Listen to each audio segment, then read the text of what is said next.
A paz do nosso Senhor Jesus Cristo, eu sou Veridiana Costa e estamos aqui hoje para mais um dia de leitura. Senhor Deus e Pai, glorificado e exaltado é o teu santo nome. Muito obrigada, Pai, por mais um dia de vida. Agradeço por sua bênção e por sua proteção. Muito obrigada, Senhor, pelos teus livramentos, Pai. Por favor, nos abençoe, Senhor, nesta leitura. Que cada palavra sua, Senhor, seja ensinamento em nossas mentes e em nossos corações. Nos inspire e nos direcione sempre a Ti, em nome de Jesus. Lembrando que estamos lendo Atos dos Apóstolos, né? Estamos lendo principalmente falando sobre Paulo que está proclamando a palavra do Senhor, ele está testificando de Jesus, né? Lembra que Paulo é aquele Saulo que perseguia os judeus, né? Ele massacrava os judeus, mas Jesus Cristo o escolheu, né? E desde então ele está testificando de Jesus Cristo, ele está sendo testemunha, ele está proclamando o nome do Senhor.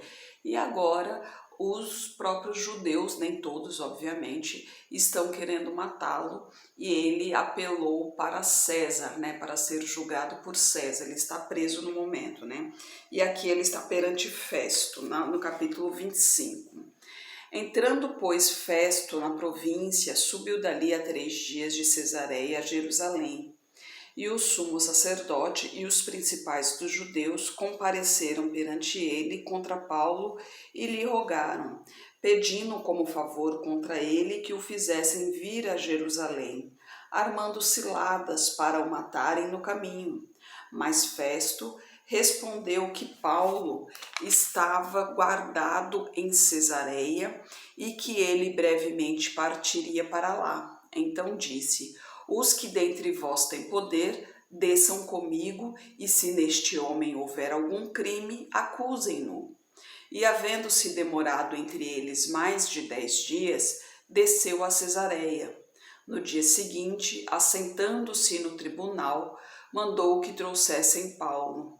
E chegando ele, rodearam-no os judeus que haviam descido de Jerusalém, trazendo contra Paulo muitas e graves acusações que não podiam provar. Mas ele, em sua defesa, disse: eu não pequei coisa alguma contra a lei dos judeus, nem contra o templo, nem contra César. Todavia, Festo, querendo comprovar aos judeus, respondendo a Paulo, disse: queres tu subir a Jerusalém e ser lá perante mim julgado acerca destas coisas? Mas Paulo disse: estou perante o tribunal de César, onde convém que seja julgado. Não fiz agravo alguns aos judeus, como tu muito bem sabes. Se fiz algum agravo ou cometi alguma coisa digna de morte, não recuso morrer. Mas se nada há das coisas que estes me acusam, ninguém me pode entregar a eles. Apelo para César. Então Festo, tendo falado com o conselho, respondeu: apelaste para César? Para César irás. E passados alguns dias, o rei Agripa e Berenice vieram a Cesareia a saudar Festo. E como ali ficassem muitos dias, Festo contou ao rei os negócios de Paulo, dizendo: um certo homem foi deixado por Félix aqui preso, por cujo respeito os principais dos sacerdotes e os anciãos dos judeus, estando eu em Jerusalém, compareceram perante mim, pedindo sentença contra ele. Aos que respondi não ser costume dos romanos entregar algum homem à morte, sem que o acusado tenha presente os seus acusadores, para que eu possa defender-se da acusação. De sorte que, chegando eles aqui juntos, no dia seguinte, sem demora alguma, alguns assentado no tribunal, mandei que trouxessem o homem, acerca do qual, estando presentes os acusadores, nenhuma coisa apontaram daquelas que eu suspeitava. Tinha, porém, contra ele algumas questões acerca da sua superstição e de um tal Jesus morto pelo Paulo, que Paulo afirmava viver. E estando eu perplexo acerca da iniquidade, da inquirição desta causa, disse se queria ir a Jerusalém e lá ser julgado acerca destas coisas. E apelando Paulo para que fosse reservado ao conhecimento de Augusto, mandei que o guardassem até que o envie a César. Então Agripa disse a Festo: bem quisera eu também ouvir esse homem. E ele disse: amanhã o ouvirás. E no dia seguinte, vindo Agripa e Berenice, com muito aparato, entraram no auditório com os tribunos e homens principais da cidade, sendo trazido Paulo por mandado de Festo. E Festo disse: Rei Agripa e todos os senhores que estáis presentes conosco, aqui vedes um homem de quem toda a multidão dos judeus me tem falado, tanto em Jerusalém como aqui, clamando que não convém que viva mais, mas achando eu que nenhuma coisa digna de morte fizera, e apelando ele mesmo também para Augusto, tenho determinado em enviá-lo, do qual não tenho coisa alguma certa que escreva ao meu senhor, e por isso perante vós o trouxe, principalmente perante ti, ó rei Agripa, para que depois de interrogado tenha alguma coisa que escrever, porque me parece contra a razão enviar um preso e não notificar contra ele as acusações. Até o próprio Festo, né, o rei Festo, estava ali sem saber qual era a acusação verdadeira ali, né? Como que ele ia dizer para César, né? Aqui tem um prisioneiro e qual é a acusação verdadeira ali? Porque afinal de contas, os judeus estavam querendo matá-lo ali, mas não tinha exatamente uma acusação formal, porque não tinha provas de nada. Eram apenas palavras jogadas ao vento, né? E ali continua no capítulo 26. Depois Agripa disse a Paulo: e permitindo que defendas, então Paulo, estendendo a mão em sua defesa, respondeu: tenho-me por feliz, ó rei Agripa, de que perante ti me haja hoje de defender de todas as coisas de que sou acusado pelos judeus, mormente sabendo que tens conhecimento de todos os costumes e questões que há entre os judeus. Por isso te rogo que me ouças com paciência. Quanto à minha vida desde a mocidade, como decorreu desde o princípio entre a minha nação em Jerusalém, todos os judeus a conhecem, sabendo de mim desde o princípio, se o quiserem testificar, que conforme a mais severa seita da nossa religião, vivi fariseu. E agora, pela esperança da promessa que por Deus foi feita a nossos pais, estou aqui e sou julgado, a qual as nossas 12 tribos esperam chegar, servindo a Deus continuamente, noite e dia. Por esta sentença, ó rei Agripa, eu sou acusado pelos judeus. Por que julga-se coisa incrível entre vós que Deus ressuscite os mortos? Bem tinha eu imaginado que contra o nome de Jesus Nazareno devia eu praticar muitos atos, o que também fiz em Jerusalém.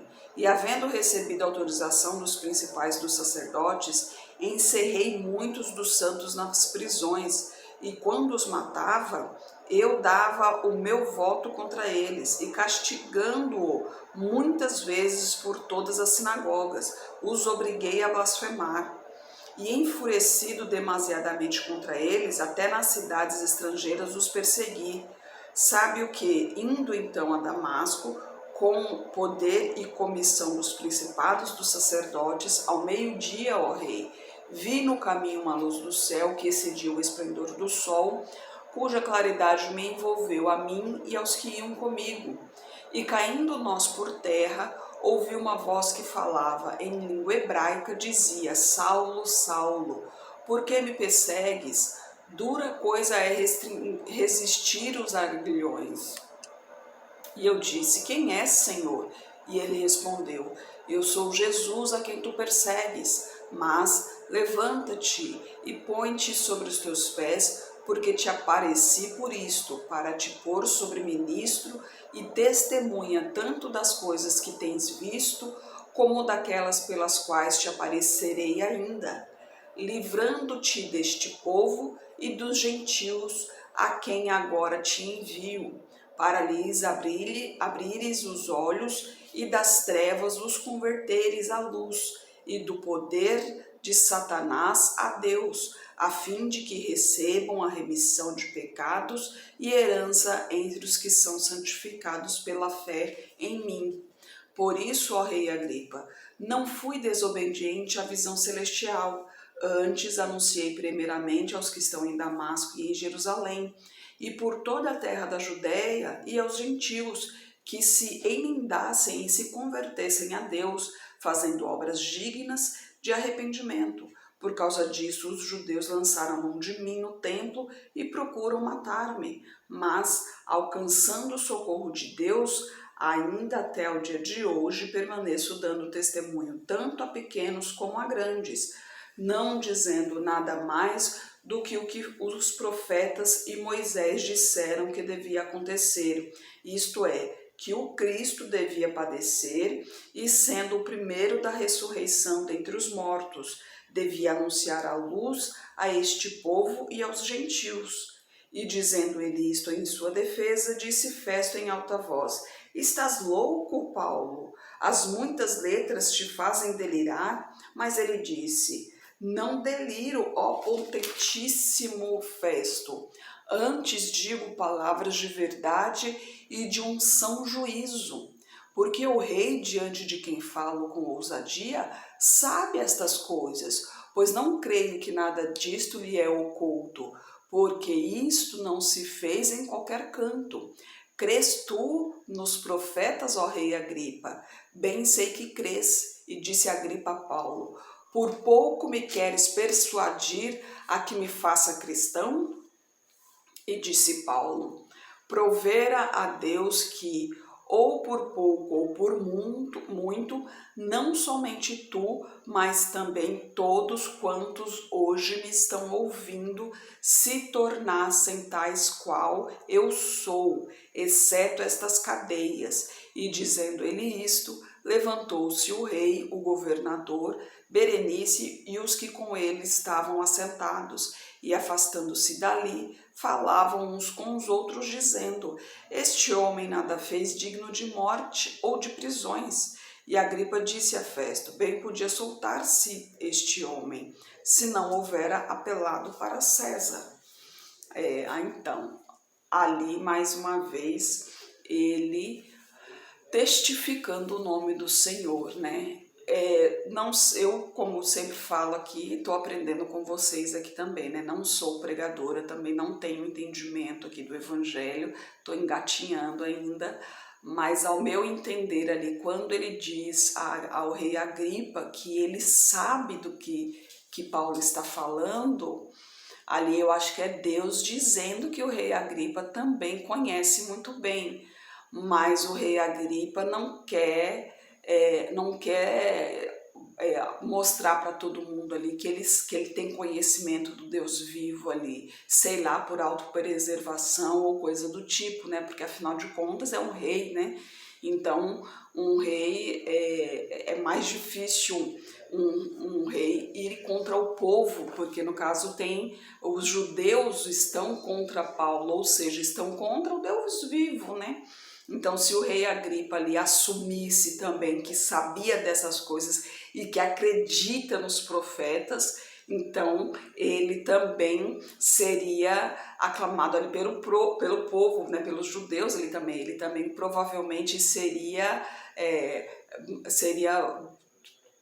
de alguma forma ali, o povo iria contra ele ali também, né? Ao meu ver é isso, também não na Bíblia não especifica nada sobre isso, pelo menos até onde eu me lembro. Mas como eu falei, minha cabeça também não é muito boa, né? Eu tenho sérios problemas de memória aqui, então não sei dizer exatamente se em algum outro ponto fala sobre isso, mas eu vou dar uma pesquisada por aí. Mas o importante é que Paulo ele está permanecendo firme no caminho do Senhor, né? E aqui, mais uma vez, porque acho que, se eu não me engano, no capítulo 23 de Atos aqui, Jesus diz que Paulo ainda irá testificar em Roma, né? Então, isso dá a entender que aqui ele não será condenado, que ele ainda vai para Roma ainda, que ele ainda vai proclamar o evangelho em Roma. Então, mais uma vez ali, para dar mais uma vez, Jesus dá a segurança para que Paulo se mantenha firme no Senhor ali, sabendo que ali ainda não é o fim, que ele ainda tem um caminho a percorrer, ele tem ainda uma missão a cumprir, né? E mesmo que fosse o fim ali na terra, seria o fim na terra, né? Porque ainda teria o caminho no céu, porque Jesus Cristo diz, né? Aquele que buscar salvar a sua vida, perdê-la-á. Mas aquele que a perder por amor de mim, salvá-la-á. Então, se ele perdesse a sua vida aqui, seria pelo amor de Cristo. Então, automaticamente ele iria estar salvando a vida dele aqui e iria para o reino de Deus, né? Então, de qualquer jeito, o salvamento aqui estaria garantido, mas ele sempre se manteve firme e serve de exemplo para nós, né? Mesmo com todos ali contra, chamados de loucos, né? E Deus diz que nós, para o mundo, nós somos loucos. Mas somos loucos por quê? Porque hoje a gente vê a inversão de valores, né? Hoje existe muito a inversão de valores, aquele que anda corretamente, aquele que faz as coisas honestamente, aquele que é educado, né? Aquele que é gentil, ele é mal visto pelas pessoas, né? É totalmente o contrário, os valores estão invertidos.